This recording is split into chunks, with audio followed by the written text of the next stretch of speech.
Shalom, saudara yang terkasih dalam Tuhan, kita jumpa lagi di siaran online ini, pelayanan dari rumah. Kami bersyukur, berterima kasih saudara yang ada di rumah maupun bersama keluarga, serta para pejuang kesehatan di rumah sakit, serta di tempat-tempat sosial lainnya. Kami berharap senantiasa dalam perlindungan Tuhan dan pengasihan belas kasihan Tuhan. Namun sebelum kita mendengarkan firman Tuhan, ada baik kita mendengar satu pujian lagu buat Tuhan.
Baik saudara, kita sebelum masuk ke dalam firman Tuhan, mari kita berdoa di hadapan Tuhan. Bapa yang bertahta di dalam kerajaan sorga, Bapa yang begitu besar cinta kasih terhadap langit dan bumi serta isinya, dan khususnya kepada setiap manusia yang berkenan kepada Tuhan. Kami bersyukur, berterima kasih kepadamu ya Bapa. Terpujilah dan termulialah namamu, Bapa yang menganugerahkan hari ini bagi kami di dalam pekerjaan dan pelayanan kami. Kami berterima kasih kalau Tuhan sudah senantiasa memberikan kami juga kesempatan-kesempatan di saat-saat kesulitan seperti ini. Kami mau datang terus untuk bergantung kepada Tuhan dan mau belajar terus tentang firman-Mu ya Bapa. Pimpinlah kami yang sering senantiasa bertindak menurut pemikiran kami sendiri. Kiranya Tuhan memberikan kami hikmat dapat menikmati hidup ini hanya di dalam kasih-Mu ya Bapa. Berilah kami hikmat Tuhan juga agar dalam setiap persoalan kami dapat mengambil keputusan yang terbaik sesuai dengan kehendak-Mu. Tuhan, tak lupa kami sadari bahwa kami ini senantiasa tidak layak di hadapan Tuhan. Kami tidak punya hak untuk mendapatkan anugerah keselamatan daripada-Mu. Tapi karena begitu besar cinta kasih-Mu yang keluar dari inisiatif di hidup-Mu serta diri-Mu sendiri, untuk kami bisa dapat menerima anugerah tersebut. Kami bersyukur dan berterima kasih kepadamu ya Tuhan. Kami alaskan doa ini hanya di dalam nama Tuhan Yesus Kristus, Juru Selamat kami yang hidup, kami berdoa. Baik saudara-saudari yang terkasih dalam Tuhan, kita buka firman Tuhan, mulai dari Ibrani ya. Ini kita akan bacakan bersama ya, ayat 1 sampai dengan 9.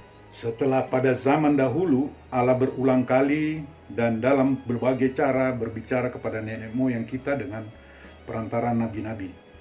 Maka pada zaman akhir ini Ia telah berbicara kepada kita dengan perantaran anaknya, yang telah Ia tetapkan sebagai yang berhak menerima segala yang ada. Oleh Dialah Allah telah menjadikan alam semesta. Ia adalah cahaya kemuliaan Allah dan gambar wujud Allah, dan menopang segala yang ada dengan firman-Nya yang penuh kekuasaan. Dan setelah Ia selesai mengadakan penyucian dosa, Ia duduk di sebelah kanan yang maha besar, di tempat yang maha tinggi, jauh lebih tinggi daripada malaikat-malaikat, sama seperti nama yang dikaruniakan kepadanya, jauh lebih indah daripada nama mereka. Demikian firman Tuhan. Selanjutnya kita bisa baca sampai dengan ayat 9 ya. Tema saat ini saya berbicara tentang hal kitab Ibrani. Surat Ibrani ini dari asal kata Eber ya. Kata Eber yang berarti tempat ya. Atau Ibrani ini berbicara masyarakat. Masyarakat, orang seberang yang melewati sungai ya. Ibrani disebut orang Ibrani. Kemudian kalau kita cari ayat-ayat pendukung, ayat-ayat dukungan ini memang mulai dari Kejadian 10 ayat 25 itu mulai kita lihat keturunan Sem, Arpaksad, Sela, Eber. Eber punya anak dua, Pelek dan Yoktam. Lantas kemudian saya ambil di Kejadian 14-13 itu masuk kepada Abram yang dimaksud. Kemudian Kejadian 39-14 itu berbicara tentang Yusuf. Lantas terakhir saya ambil juga di Keluaran 1 ayat 15 itu penindasan orang Israel di Mesir. Kemudian Keluaran 2 ayat 6 itu berbicara sampai kepada Musa. Surat Ibrani ini ditujukan kepada orang Yahudi yang sudah menjadi Kristen. Rupanya orang Yahudi yang sudah Kristen mempunyai pergumulan. Nah, pertanyaan tentang hal ini ya salah satu bagian daripada pemberantasan atau penekanan atau pergumulan daripada orang Israel ini atau orang Ibrani, yaitu Raja Titus memberantas Kristen. Artinya Kristen Yahudi, dia tidak tahu yang mana orang Yahudi Kristen dan mana yang belum Kristen. Saya ulang sekali lagi, salah satu daripada penindasan mengakibatkan pergumulan orang Israel itu ialah peristiwa waktu Raja Titus memberantas orang Yahudi. Oleh sebab dia tidak tahu yang mana itu orang Yahudi yang sudah Kristen dan yang mana orang Yahudi yang belum Kristen. Nah, di sini kita bisa lihat akibat daripada penekanan atau ancaman daripada Raja Titus ini, berangkatlah kedua kelompok ini, yang pergi ke Alexandria maupun yang pergi ke Antioquia. Ya, pertama itu kita bisa lihat waktu Kristen lari ke Alexandria ya. Artinya orang Yahudi yang sudah Kristen lari ke Alexandria. Nah, ini sangat erat dengan konteks keyahudian. Kemudian Yahudi yang lari ke Antioquia juga sangat erat dengan biblikal ya, kalau kita lihat ya. Nah, terus kita tarik mundur ke Yohanes 1 ayat 1. Di situ kalau kita baca renungkan baik-baik, Yesus itu adalah hakikatnya. Yesus adalah hakikatnya. Adalah Tuhan yang dimaksud di dalam Yohanes 1 ayat 1 ya. Kemudian kalau kita lihat penjelasan di ayat 1 Ibrani ini, sebelumnya saya bacakan ya. Setelah pada zaman dahulu Allah berulang kali dan berbicara kepada nenek moyang kita dengan perantaran nabi-nabi. Nah, ini bisa kita jelaskan bahwa Ibrani 1 ayat 1 ini sama dengan kalau bahasa Yunani itu disebut polumeros. Artinya sama dengan berulang berbagai hal. Dalam hal ini berbicara bentuk atau cara ya. Jadi dua suku kata, bentuk atau cara. Tuhan lebih merdeka ya, Tuhan lebih leluasa di dalam kedaulatannya ya. Tidak bisa dibatasi dengan doktrin atau dogma. Jangan membataskan Tuhan ya. Sebab kalau kita lihat hari Tuhan yang disebut eskaton itu menunjukkan erat dengan Yesus. Daya cipta yang diwariskan oleh Tuhan itu adalah ide serta bentuk. Nah, saya coba bacakan masuk ke dalam ayat 3 ini. Ia adalah cahaya kemuliaan Allah dan gambar wujud Allah, dan menopang segala yang ada dengan firman-Nya yang penuh kekuasaan. Dan setelah ia selesai mengadakan penyucian dosa, ia duduk di sebelah kanan yang maha besar, di tempat yang maha tinggi. Nah, ini ayat 3 jelas sekali, Yesus ini adalah esensinya yang dimaksud, dan Allah adalah substansinya, ya. Tidak ada makhluk yang mampu melihat kemuliaannya. Ya, tentu kemuliaan Allah itu sejak dari awal kita lihat waktu Musa itu juga hanya ditampakkan berupa api. Tapi kalau mau melihat Allah atau melihat kemuliaannya itu, dikatakan tidak ada satu makhluk yang bisa melihat kemuliaan Allah. Nah, salah satu contoh, kalau kita mau melihat gerhana matahari saja, kita harus membukakan satu perantara, ya.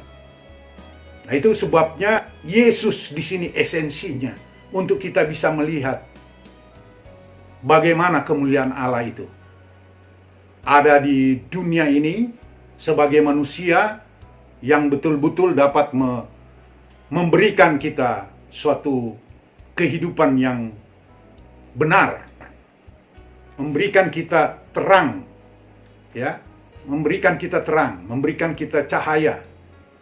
Ini sangat lekat sekali dengan Yesus Kristus. Sekali lagi saya ulang untuk ayat yang ketiga. Saya ingin adakan penekanan di ayat ketiga ini, yaitu tentang hal surat Ibrani ini, ya, kepada orang Ibrani.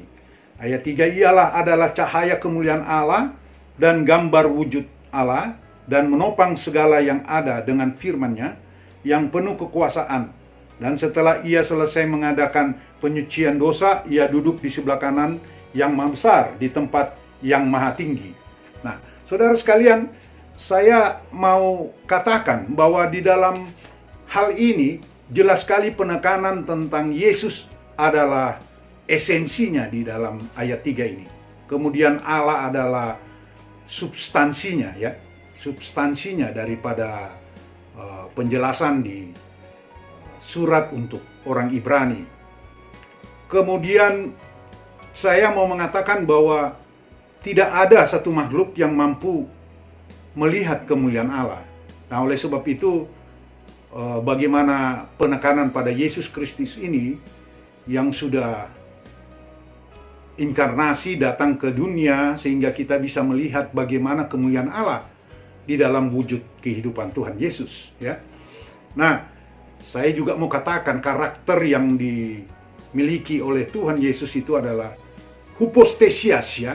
Sama dengan Yesus adalah karakter Allah yang jelas untuk bisa kita lihat sebagai orang percaya. Oleh sebab itu kita bersyukur bagaimana seperti penyampaian firman saya yang sebelumnya, rahasia berabad-abad itu semakin nyata, ya, semakin jelas untuk kita melihat. Alkitab berbicara tentang kehidupan manusia sebab dia adalah manusia, ya. Artinya ia peduli dengan kelemahan. Ia peduli dengan pergumulan manusia. Itu sebabnya ia datang. Dan ada banyak rencana yang lebih besar lagi untuk ia kerjakan. Di dalam Alkitab berbicara tentang kehidupan manusia itu hanya satu-satunya dia, Yesus ini, yang datang dari surga. Itu sebabnya saya sangat percaya dan saya sangat yakin bahwa hanya Yesus yang mampu membawa manusia-manusia ke surga.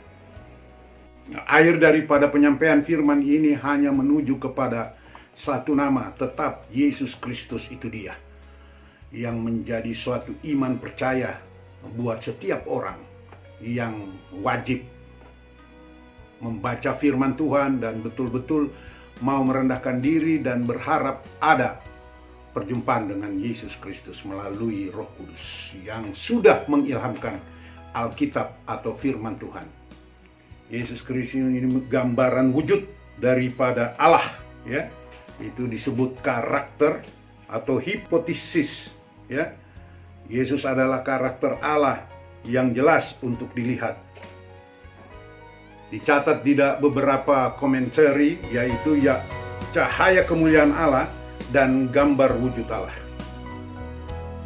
Baik saudara yang terkasih di dalam Tuhan, mari kita menghadap Tuhan, kita berdoa. Bapa di dalam surga, kami kembali datang kepadamu Tuhan.